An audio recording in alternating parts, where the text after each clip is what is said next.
¿Qué tal? Buenos días, buenas tardes, buenas noches, depende del momento que lo vean, alumnos y alumnas de segundo año.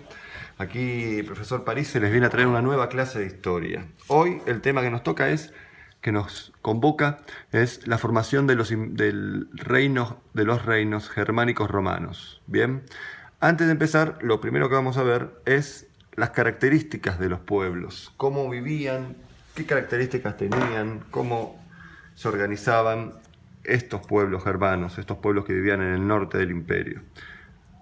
En principio no tenían una centralización política, no existía un poder centralizado, no había uno que gobernaba todos los pueblos, sino que eran distintos pueblos donde cada uno tenía su propio rey, y el poder estaba fragmentado, habían distintos reinos dentro de los pueblos. ¿Bien? Otra característica fundamental es que eran pueblos guerreros. La guerra ocupaba un lugar muy importante dentro de estos pueblos. Eran pueblos que se dedicaban a la guerra para poder obtener recursos cuando sus tierras no le brindaban lo necesario para poder sobrevivir.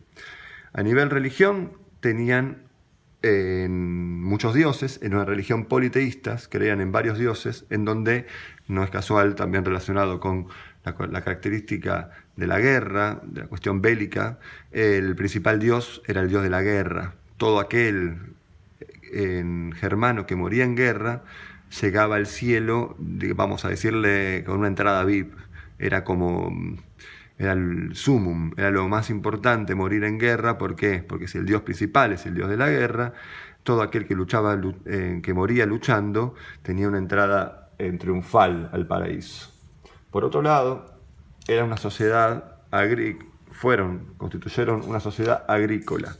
La agricultura, la ganadería eran su principal fuente económica, su principal actividad, donde la agricultura, la ganadería era, como digo, la principal, y el comercio y la producción artesanal quedaban relegados a un segundo plano, no eran grandes productores artesanales y mucho menos comerciantes.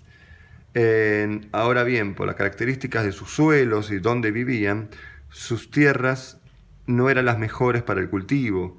A nivel climatológico y a nivel suelo también, no podían brindar suficiente alimento para todos y todas los que vivían, los pueblos germanos. Entonces, ¿qué pasó? Cuanto más fue creciendo en la población, el crecimiento demográfico cuanto fue mayor, empezaron a existir problemas para alimentar a todos, y esto llevó a que a partir del siglo III empezaran a pactar, a hacer negociaciones para entrar pacíficamente, palabra que quiero que entiendan, era pacífico el ingreso, estaba pactado, ¿bien?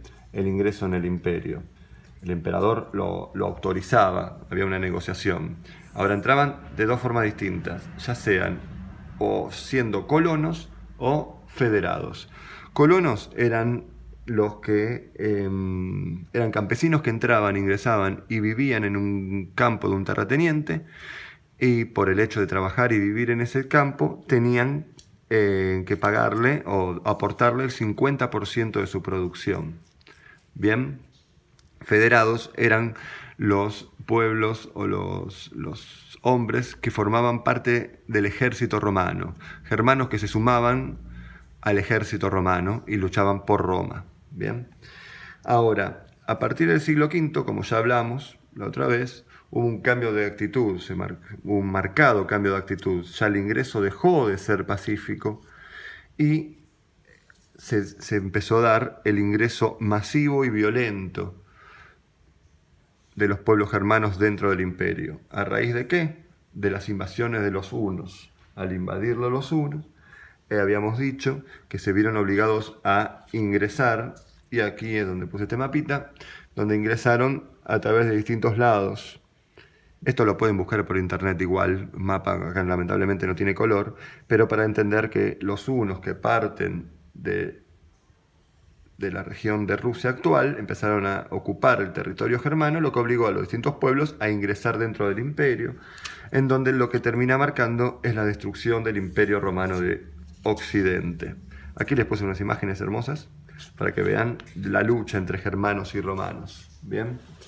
Bueno, muy bien. Vamos a sacar todo esto Y vamos ahora sí a meternos en las características de los pueblos germanos romanos. ¿Qué pasa? ¿Cuál es la consecuencia de estas invasiones? Bueno, para arrancar, al romperse el imperio, se descentraliza el poder. Ya no hay el emperador que gobierna sobre todo el imperio y se forman, el tema de la clase, el tema del día de hoy, se forman los reinos germánicos romanos. Bien, tenemos distintos reinos, cada pueblo va ocupando distintas partes, en donde, por ejemplo, tenemos a los visigodos, que ocupan la región de España, los francos, de ahí viene el nombre Francia, ocupan la región de la actual Francia, ostrogodos que ocupan Francia, Italia, los vándalos que van hacia el norte de África, los sajones que ocupan Inglaterra y demás. Lo importante que quiero que entiendan es no los nombres, sino que entiendan que al destruirse la centralización política y formarse los reinos germánicos romanos, cada parte de Europa, gobernada antes por el emperador romano, ahora sí se forman los reyes, los reinos. Los reinos, en principio, estos reyes eran electivos al arranque. ¿Qué significa electivos? Se lo elegía el rey. Entre los jefes militares se elegía el más importante entre ellos y pasaba a ser el rey. Quiero que entiendan esto también. Al ser electivo, la autoridad de este rey empieza a estar limitada también. ¿Por qué? Porque al ser elegido también su fuente de legitimidad tiene que estar aceptada también por los otros jefes militares. Con el tiempo, estas monarquía significa rey, estas monarquías se transformaron en hereditarias, pasaron a ser por herencia. Ahora, también importante que quiero remarcar, a ver si se entiende, al formarse los reinos germánicos romanos y romperse la centralización política, se pierde el concepto de ciudadano. Antes estaba la idea del ciudadano romano, donde también obviamente que estaban los esclavos, pero ya se rompe, ya no hay más ciudadanos, sino que ahora la forma de relación social pasa a ser una cuestión de dependencia, uno que depende del otro. Esto solamente lo nombro, vamos a verlo un poquito más en detalle cuando veamos el feudalismo más adelante, pero quería por lo menos remarcar esto que nos va a venir bien para entender cuando veamos el feudalismo. Otra consecuencia importante de las invasiones es que se genera, esto es importantísimo de entender, se genera un gran clima de inseguridad. Bien, un clima de inseguridad en donde ya al romperse la unidad política, ya el emperador deja de gobernar, se empieza a ver muchos saqueos, lo que genera que las rutas pasan a ser inseguras, ya las rutas son inseguras. ¿Y qué va a generar esto? Va a generar una paralización del comercio. ¿Quién va a querer comerciar? ¿Quién va a querer llevar y traer productos cuando te pueden robar y matar en el camino? Entonces, al paralizarse el comercio, porque las rutas dejan de ser seguras, se produce un proceso de abandono de las ciudades. Tengan en cuenta que el comercio, el lugar propio del comercio es la ciudad. Entonces, ¿qué va a pasar? Se va a generar un proceso de ruralización. La gran mayoría se va a ir a vivir al campo ahora, en donde, a partir de, como consecuencia de esto también, la principal actividad ya deja de ser el comercio, como lo fue en el Imperio Romano, y que ahora la principal actividad es la producción agrícola ganadera. Bien. Al caer el comercio también decayó la producción artesanal. ¿Por qué? Porque lo que se comercia generalmente son los productos artesanales. Ahora la producción artesanal va a estar solamente limitada a cada región. Seguimos, muy bien. Entonces, hacemos un repaso breve. Consecuencias. Primero, descentralización política y la formación de los imperios, de los reinos germánicos romanos. Por otro lado, el clima de inseguridad que genera que cae el comercio, abandonan las ciudades y se van a vivir al campo. Bien. Otra característica, otra consecuencia fundamental de entender es que, y esto quiero ser bien claro en esto, que se empiezan a mezclar, la fusión es la mezcla, se empiezan a mezclar los elementos germanos con los romanos. No es que los germanos llegan y destruyen completamente toda la estructura romana, sino que ahora se empiezan a mezclar y empiezan los germanos a adoptar distintas cuestiones que antes formaban parte de los romanos. Por ejemplo, la idea del derecho romano, las leyes, la moneda también la adoptan, el latín, el idioma romano por excelencia, también es adoptado por los germanos. Acá, a ver si hago una interrupción para explicar esto, a ver si grafica lo que quiero que entiendan. El latín era el lenguaje, como dije recién, oficial de Roma. Ahora, ¿qué va a pasar cuando en los pueblos germanos, con cada uno con sus propias características, se empiezan a mezclar con el latín? Por ejemplo, empieza a aparecer, vamos a suponer esto, a ver si me entienden. Imaginen un árbol. El tronco sería el latín. Los visigodos, por ejemplo, cuando mezclan el latín van a empezar con el tiempo, ¿no? Esto no es rápido, hablamos de siglos, pero empiezan a ramificarse las lenguas. Es por esto que aparecen lo que llaman después las lenguas romances. Tenemos una rama que va a ser la mezcla del latín con los visigodos, que va a generar el español, el italiano, el francés, etc. El portugués, que si uno escucha las lenguas son bastante similares. Entonces, ¿qué va a pasar? Acá tenemos un ejemplo más, por ejemplo, gráfico, para entender que el latín, al mezclarse los idiomas en romanos con los germanos, genera lo que se llama las lenguas germanas.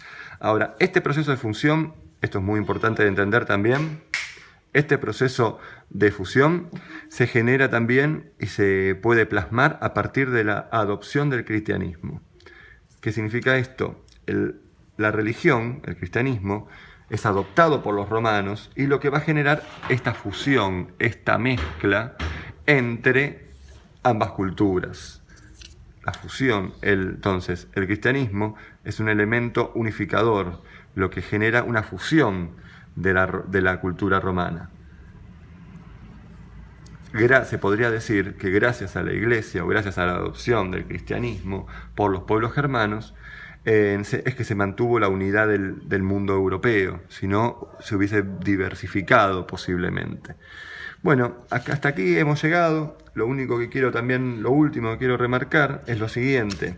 Dentro de todos estos pueblos germanos, estos reinos germanos romanos, va a aparecer un pueblo que va a ser cada vez más fuerte, llamado dentro de los francos, que va a generar lo que después vamos a ver más adelante, pero se los adelanto ahora, lo que va a formar el Imperio Carolingio. Dentro de los reyes francos va a aparecer un rey que va a terminar unificando toda Europa occidental, lo que antes era el Imperio Romano de Occidente. Ya lo vamos a ver, pero solamente quería adelantarlo porque más adelante va a estar ligado cuando veamos el Imperio Carolingio. En futuras clases estaremos trabajando el Islam y el Imperio Bizantino. O sea, el Imperio Bizantino es la continuación del Imperio Romano de Oriente. Vamos a ver que duró 1000 años. Entonces, bueno, vamos a estar trabajando estos dos temas y después pasaremos al Imperio Carolingio. Invito a que copien estos cuadros en la forma que ustedes quieran, pausen el video y los invito a que lo copien en la carpeta porque nos va a venir bien para futuro, para un trabajo integrador. Les mando un saludo muy grande a todos, espero que haya quedado claro y bueno, lo mejor, seguimos en contacto.